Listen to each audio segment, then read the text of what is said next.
الرحيم. Assalamualaikum warahmatullahi wabarakatuh.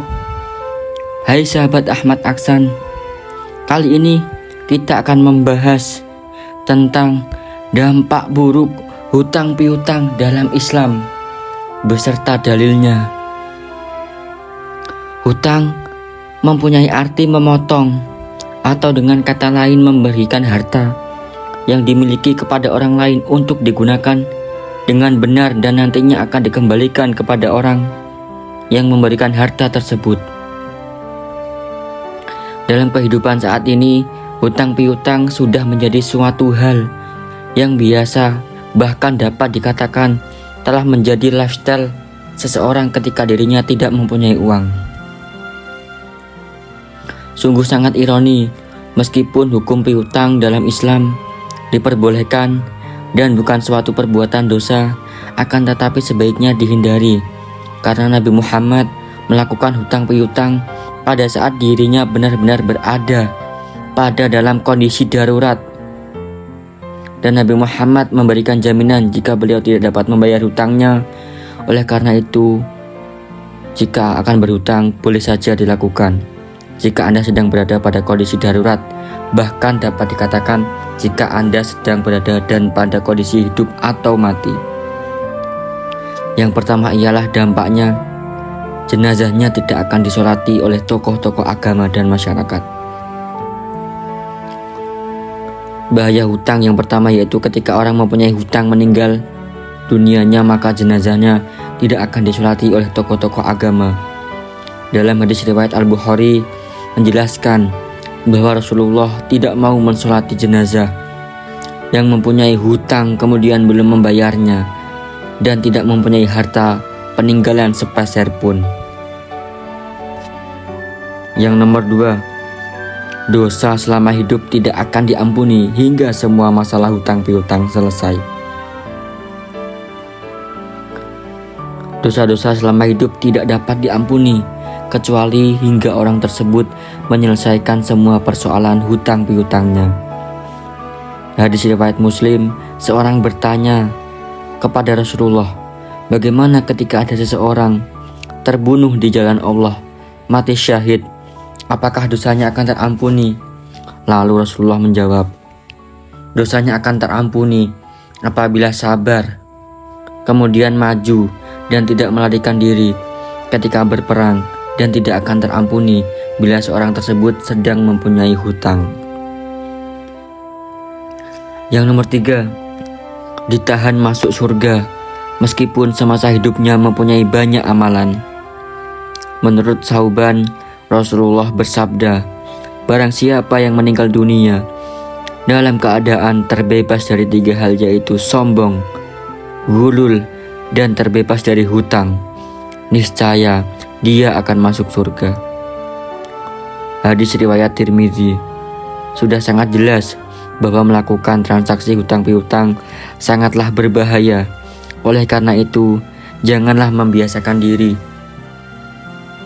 untuk melakukan hutang piutang. Yang nomor 4, membahayakan akhlak, dapat menimbulkan berbagai tingkah laku yang buruk. Seseorang yang melakukan transaksi hutang piutang dapat memicu munculnya perilaku buruk. Hal tersebut mulai dari sifat berbohong, ingkar janji, dan hal buruk lainnya. Rasulullah bersabda, sesungguhnya apabila seorang berhutang, maka orang tersebut lantas akan berbohong dan akan mengingkari janji. Hadis riwayat Bukhari. Beberapa orang yang mempunyai hutang cenderung tidak dapat menepati janjinya untuk membayar hutang, sehingga muncullah sifat berbohong dan ingkar janji. Munculnya sifat berbohong dan ingkar janji akan sangat membahayakan akhlak. Yang nomor 5, mendekatkan diri menuju kekufuran. Bahaya hutang dalam Islam. Yang kelima, mendekatkan diri kepada kekufuran. Menurut riwayat Nasa'i dan Hakim, Rasulullah menyamakan perihal hutang piutang dengan kekufuran. Na'udzubillah min dalik. Agar terhindar dari kufur dalam Islam, hindari diri dari perilaku meminjam atau menghutang, baik itu pada tetangga, pinjaman koperasi, ataupun meminjam kepada bank. Yang nomor 6, menjadi pemicu sifat tidak jujur. Pada saat seseorang mendapatkan pinjaman uang, tentunya akan merasa sangat bahagia. Yang ia hadapi dapat teratasi dengan apa yang telah ia pinjam. Akan tetapi, pada saat akan membayar hutang tersebut, mungkin saja tidak berlangsung dengan lancar. Tidak setiap waktu dapat membayar hutang dengan lancar. Ada beberapa orang yang mengalami hambatan ketika membayar hutang, sehingga muncullah sebuah masalah. Karena takut dengan orang yang menagih, kemungkinan orang untuk tidak jujur sangatlah besar. Berbagai alasan dibuat agar dirinya mendapatkan kelonggaran waktu yang diperpanjang untuk membayar hutangnya. Hal tersebutlah yang memicu timbulnya sifat tidak jujur. Perlu diketahui bahaya berbohong hukumnya dalam Islam. Yang nomor 7, dapat menimbulkan stres.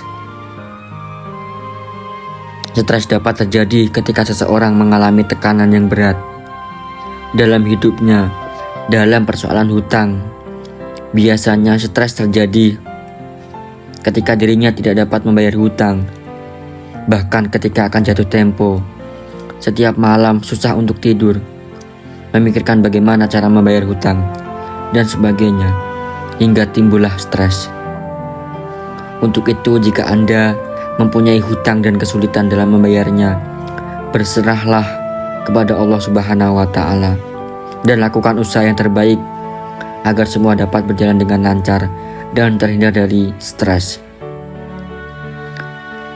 Karena tak sedikit pula orang meninggal bunuh diri atau melakukan hal yang buruk lainnya dikarenakan stres mempunyai hutang piutang yang besar.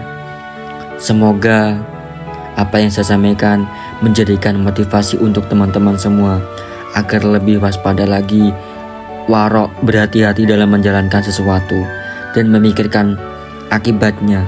Semoga bermanfaat untuk teman-teman semua. Kurang lebihnya mohon maaf. Wassalamualaikum warahmatullahi wabarakatuh.